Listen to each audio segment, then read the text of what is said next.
Selalu ada hikmah. Masya Allah, kita masih sama Pak Gulu Far ya. Alhamdulillah, kita bakal tanya-tanya lebih banyak lagi pada beliau. Tadi beliau udah cerita tentang ya hal-hal yang terburuk yang bisa dilakuin ya. Apa sih tips trik Pak Guru untuk nasehatin kepada semua yang nonton nih, yang mungkin punya anak lagi seumuran PAUD?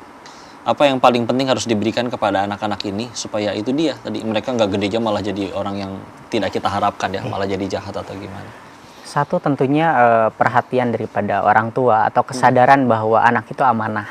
Anak itu adalah sesuatu hal yang bukan hanya sekedar titipan, tapi sesuatu hal yang harus kita didik, bimbing, dan kita jaga. Ketika kita siap jadi orang tua, maka kita juga harus siap mendidik sesibuk apapun.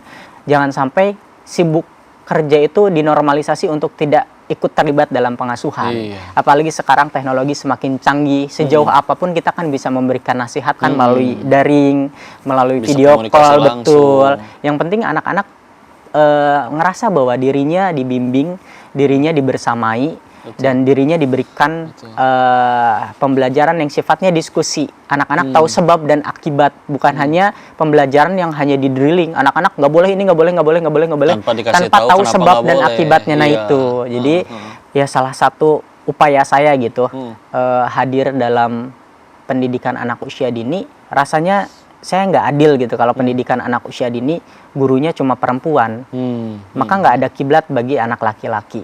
Seandainya guru TK laki-laki ada, guru perempuan ada, maka figur orang tua itu utuh dan ada, dan sekolah menjadi rumah kedua. Terus akhirnya ngajak anak-anak PAUD ke gunung.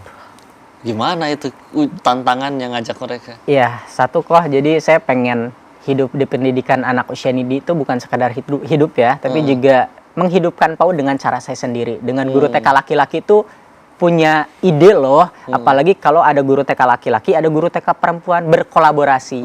Nah, alasan saya kenapa ngajak anak-anak naik gunung, anak-anak kan belum bisa berpikir secara abstrak kok, secara keseluruhan. Iya. Jadi kadang kalau guru ngajarin paling enak tuh bawa medianya secara langsung. Misalkan contoh ada 2 guru ya, yang satu ngajar pakai kertas aja gambar, yang satu membawa buah jeruknya secara langsung.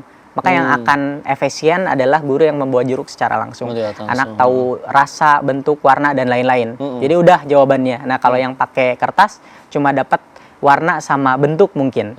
Nah begitupun saya hadir di PAUD dan kemarin ngajar ke anak-anak tuh supaya anak-anak ini alam kita, sekolah kita dekat dengan gunung teritorialnya, supaya mereka tahu alasan kenapa mereka harus ngejaga gunung.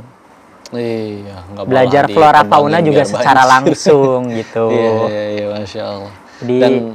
Dan sekarang menurut kalian gimana nih PAUD di Indonesia itu sebetulnya sudah baik belum atau masih ada yang harus diperbaiki?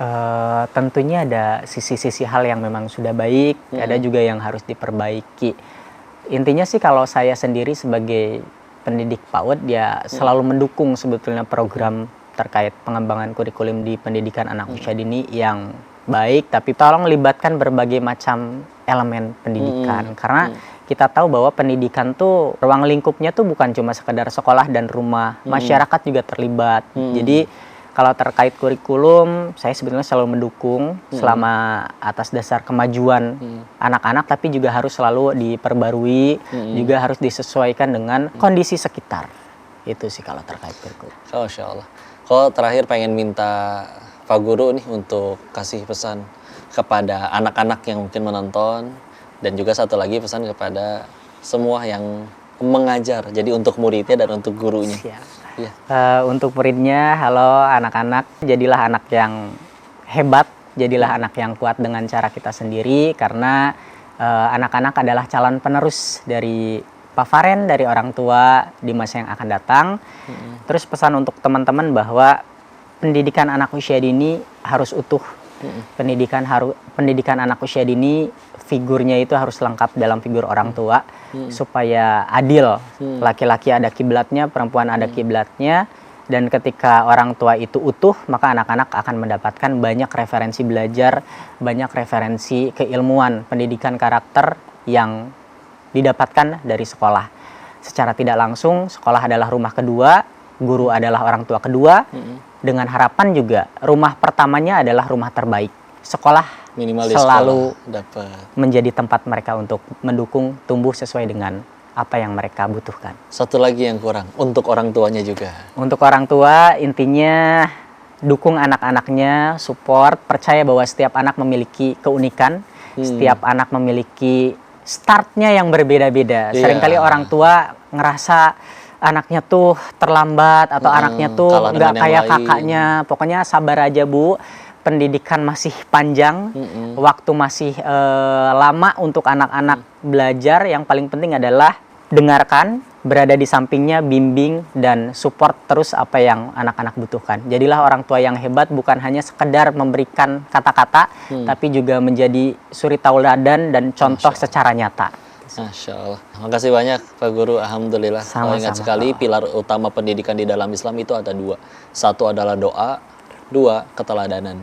Sisanya nanti tinggal bicara teknis. Maka mudah-mudahan semua yang menonton terinspirasi dari Pak Guru kita ini untuk Masya Allah terus memberikan doa terbaik dan juga teladan terbaik. Sekali lagi makasih banyak Kak Guru. Alhamdulillah. Sama-sama kok. Bismillah, mudah-mudahan nanti bisa sempat mampir main ke Amin. PAUD-nya ya. Siap. Dan alhamdulillah inilah hikmah yang kita ambil hari ini dengan Pak Guru kita. Kita akan mengambil banyak hikmah selanjutnya dengan narasumber seterusnya.